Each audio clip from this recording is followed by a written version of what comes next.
What if you went to a website that just had a product and a buy now button? How would you feel? For me, that would feel really weird. Would you feel confident enough to buy that product, or would you need a little more information to buy? For the most basic product page, you're going to need 3 pieces of information: a title, description, and image. Now you can get by with the bare minimum, but you can actually do a lot for your customers by providing additional information. The first thing you can do is add content from real users. Let users leave reviews and let them add photos and videos to their reviews. They can highlight features they love, and they can occasionally point out little flaws to your customers.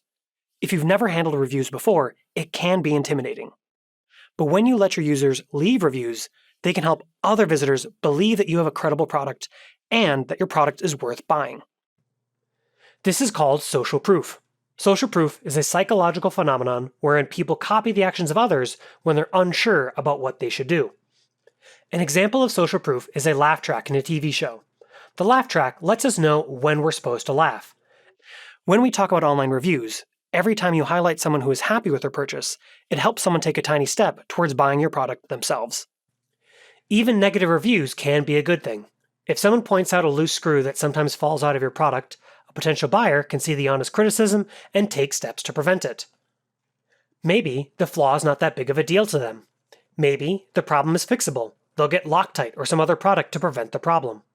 And maybe it's such a big deal that they don't buy the product and then they don't leave another negative review.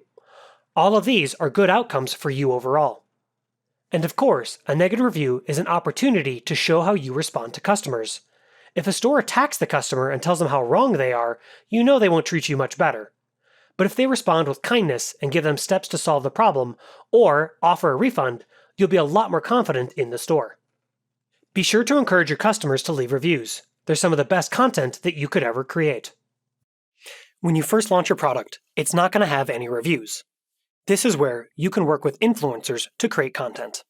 Because the products I made were dirt cheap to produce, I sent out my product to 20 influencers and had them review it. All of those reviews are up on YouTube, and you can find them on board game review sites. And I selected 2 of my favorite reviews to put on my homepage. And this cost me only a few $100s for the prototypes. This is a good time to point out that you really do have to know who the big players are in any space. I had to know who would really like my game and who would be likely to share a positive review with their audience. So going back to a previous lesson, make sure you target the right niche and really understand the persona that we created. And make sure you select an influencer who gives good and bad feedback. You don't want fake content. Getting legitimate feedback will help the right people find your product. Once you've encouraged your customers to create content, and you've worked with influencers to create content, now you can focus on making your own content. There's all sorts of content that you could create. You can create instructional videos. You can post customization tutorials for your own products.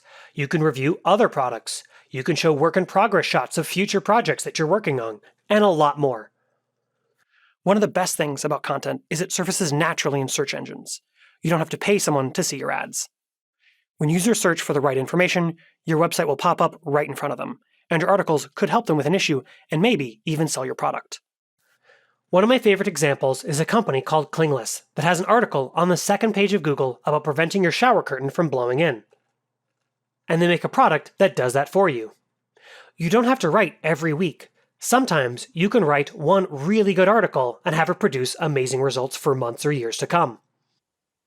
So if you haven't yet, start thinking about some content and look back on those pain points we talked about earlier.